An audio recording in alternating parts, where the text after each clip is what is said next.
everyone, Cam here from YesAuto, and today we're going to be driving this thing, the Volkswagen Touareg R. That's right, Volkswagen has given its biggest SUV the R treatment. That means it is the most powerful car the company currently sells, and at £72,000 it's also the most expensive.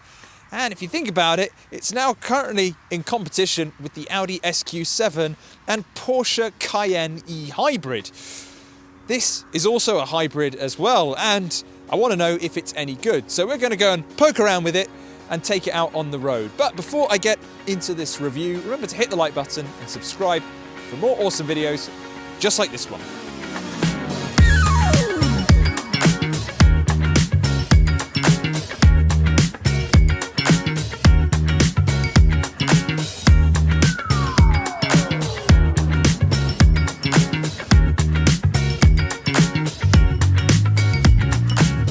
So let's go with the differences between a regular Touareg and this thing, the Touareg R. And it all starts here with the grille. Now, on a regular Touareg, you've got a hell of a lot of chrome going on around here, both vertically and horizontally. But on the R, it's all blacked out and it looks a lot meaner. There's also a little R badge there to tell the world that you're in the angrier version of the Touareg. LED headlights come as standard, and this front end is actually pretty much the same as the Golf R and also the Tiguan R, which we drove very recently. Moving further around, we've got 22-inch alloy wheels. Now, you can actually get them in this diamond cut black and silver, or you can get them just in black overall for the ultimate murdered out spec. Beefier brakes. We've also got an Audi developed all-wheel drive system that can send either 70% of the power to the front wheels or 80 to the rear to get maximum grip. There's also air suspension as standard, and you can actually adjust it so you can really jack the suspension up or slam it to the ground. I always think it looks funny when you make it as high as possible. At the back, little bit of a wing to show that this is a slightly sportier car, but the actual back of the car itself looks pretty much identical to the standard Touareg. And what disappoints me a little bit is they've not gone for the quad exhaust system. So we've just got these two relatively boring looking exhausts at the back. And the R is all about that massive rocket launcher quad exhaust at the back. Still, at least you got a little R badge so that people who are behind you know that this is the fast one. So if you've just been shopping and your hands are full and you can't get to the boot, you can always just do this. I have been trying so many times to get that to work. And in a normal Touareg, you would have 810 litres of storage back here, but on the Touareg R you get 70 litres less, and that's because it's a PHEV, and all the hybrid gubbins are stored at the back of the car, which cuts into boot space. And what also cuts into boot space is the bag, or the charging bag. Now, you don't have to carry this with you if you're not going to charge on the go, but it's got to go somewhere, right? So that takes up a bit more space, but what's cool is it comes with these little clamps that you can clip onto the boot floor so that it stays in place when you're throwing it around. So it's still a pretty damn big boot, and if you want to open up even more, you can actually just pull these levers at the sides and the rear seats will fold down automatically. And of course the Touareg is a really big car, so getting stuff in and out can be a bit of a challenge, particularly if you've got an old dog that really struggles to get into boots. Well, the great thing is that because we've got air suspension, we can actually lower it. So if I press and hold a button down here, I don't know if you can see, but the car is lowering itself. Just look at all the stuff we have here. Now, you're probably expecting me to say this has got a 2-litre 4-cylinder engine producing 316 brake horsepower, because that's the deal with pretty much everything wearing an R badge. Well, it's different in the Touareg. We have a 3-litre turbocharged V6 engine that's connected up to an electric motor, and together they produce 456 brake horsepower, which is sent to all four wheels, making this the most powerful VW product on sale. Now, you get it with an 8-speed automatic gearbox, and crucially, because this is a PHEV, we've got a battery in here, so you can drive on electric energy alone for up to 28 miles. So it won't come as a huge surprise that the inside of the Touareg R is pretty much identical to that of the regular Touareg. There are some subtle differences that separate it from other cars. For instance, we've got a blue light that runs along the width of the dashboard. We've got an R wheel, so it's shaped a little bit more sporty. We've got these kind of grooves on the side, which our hands can fit into really nicely. Little R badge down there. We've also got R leather seat with an R badge at the top. And what's quite interesting is on most R products, you get cloth seats as standard and leather as an optional extra, and it usually costs about £2,500. On here, it comes included in the price, and it should at £72,000.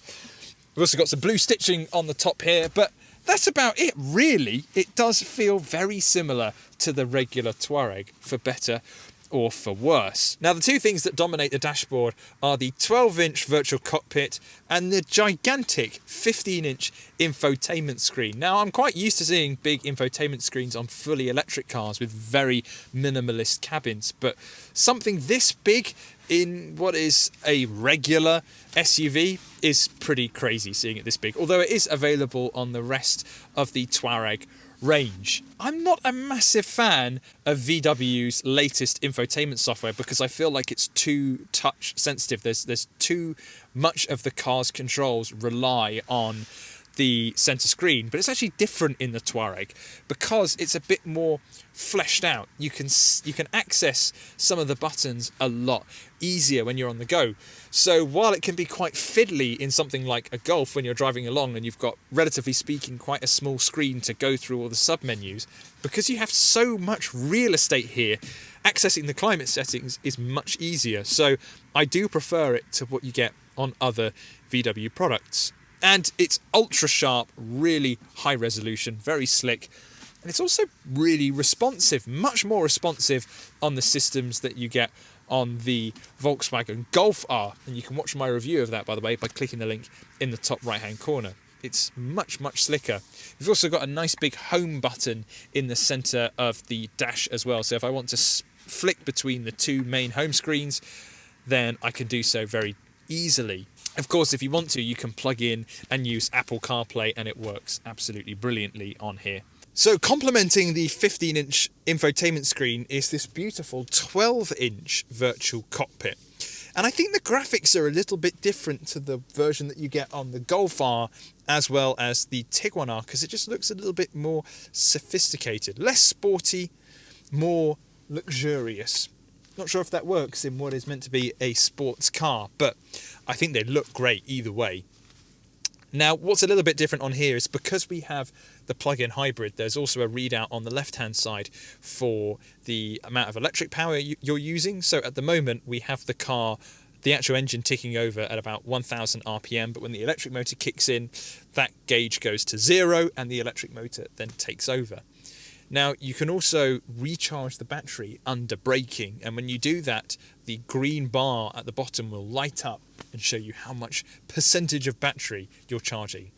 It won't be that much, though, in all fairness. Now, that can all be accessed using the buttons on the steering wheel. So on the Touareg, we have the haptic feedback buttons. Now, it's the same on the new Golf. It's also the same on the Tiguan R. But what I find a little bit strange is on the Golf and on the Tiguan, you have a dedicated R button there to go into the sport mode, and you don't on the Touareg. So what's also cool, we've got a small menu down here to go through the different driver modes. Now, being an R, we have a few different driver profiles that we can go to. So as standard, you've got it in comfort, then you can go to normal, and then obviously there's sport mode for the most performance-focused version of the car. And as you've just heard, the car has fired up. So whereas it would normally start on electric power and then switch over to combustion when you really put your foot down, if you're in sport, the combustion takes over and you have the full whack of the hybrid and the regular motor. We've also got some off-road settings on here as well. As I was saying earlier about the Audi-developed all-wheel drive system, it can distribute the torque between the front and rear axle for optimum grip. So although this looks like it's designed for the racetrack, or as much as an SUV can, it can actually go off-road.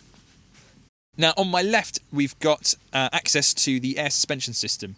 So if I turn it all the way to the right, it can jack the suspension right up, and then if I go to the left, we can slam it back down again. We have a glove compartment, but the actual owner's manual doesn't fit in it. So it just flops closed. So you have to keep it in a little bit of netting down at the side here, which is a bit of a compromise. The Touareg is a big car, so it comes as little surprise that I've got a lot of room back here. So I'm just under 6 foot, and legroom, absolutely fine. The driver's seat is in my position, and I've still got plenty to go. And headroom isn't too bad. I think it really depends on where you read it from, because if you take it from the roof line here, it's a little bit tight. I think if you're a 6 foot, you should be all right. But if you take it from the panoramic roof, there's lots of space to go. So if you're really tall, you might just have to lean over a little bit. Now, these seats, they're all right. They're not the plushest seats on the planet, which is a bit of a shame, again, for a car costing £72,000. But they can recline. So if I wanted to put this back, I can do that and be in my relaxing premium SUV. We've also got climate controls back here, so I can have all the heat I want, and the person on the left can have all the coldness that they want, and the person in the middle, well, just has to do with a mix between the two. There's also a little fold-out thing down here as well, with 2 USB-C chargers and a 12-volt charger as well. So if you're in the back, it's not the flashiest thing, but you're pretty well covered.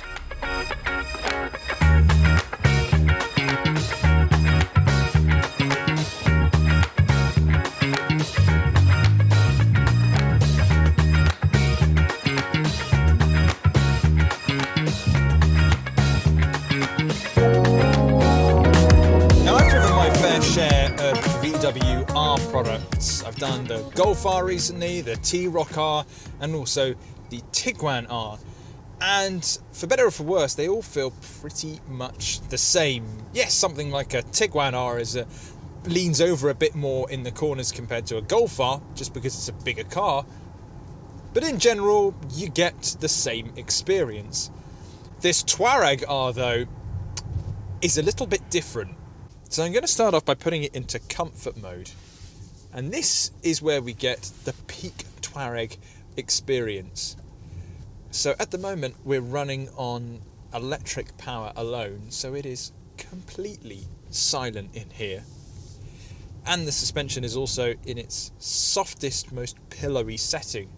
We have air suspension as standard on the Touareg R, which isn't very performance focused, but from a casual cruiser perspective, it's oh so smooth.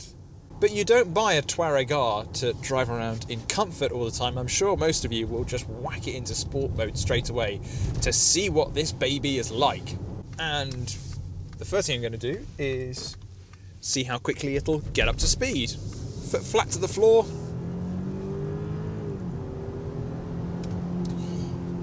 That's pretty damn fast. But it feels very different to other R products, possibly due to its weight. So we do have the most powerful VW product on our hands, but we also have one of the heaviest. It means that the Touareg R feels a little bit more leisurely when it's getting up to speed. It does it very quickly indeed. I just went from 0 to 70 there very, very quickly. But you won't be pinned to the back of your seat like you would be in a Golf R or even on a Tiguan R. The engine is also pretty quiet. That's me, foot flat to the floor. I'm not sure if my microphone will pick it up, but it is very quiet indeed. There doesn't appear to be any form of synthesized engine note in the Touareg. Now we've got some neat tech in here. First of all, this is a PHEV, so we can travel for up to 28 miles on battery power alone. Now the car can also be driven semi-autonomously. Now it does that by combining adaptive cruise control with lane keep assist. So if I'm cruising along here at, let's say, 70, what I can do is just keep my hands on the wheel and the car will stay in its lane. And if the car in front of me slows down, I'll slow down. And if they move out of the way themselves, I'll then speed back up again. So I'm just going to get to the point. Is the Touareg R a driver's car? Not really. I am a big driving fan myself, and while I find some of the R products to be a little bit like blunt instruments, they're very good in a straight line but not great in the corners.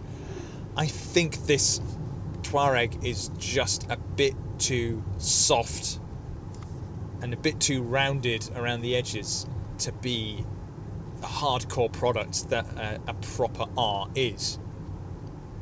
So what is it then? Well, it's immensely comfortable, it's very capable, it's crammed full of technology, but it has some styling that looks like an R product, and the interior is like what you'd get on an R model. So this might not go down all that well with VW fans, but it feels more like an R line than a proper R. So 3 things I like about the Touareg R. It is pretty punchy in a different way compared to a proper R model, but it is quick.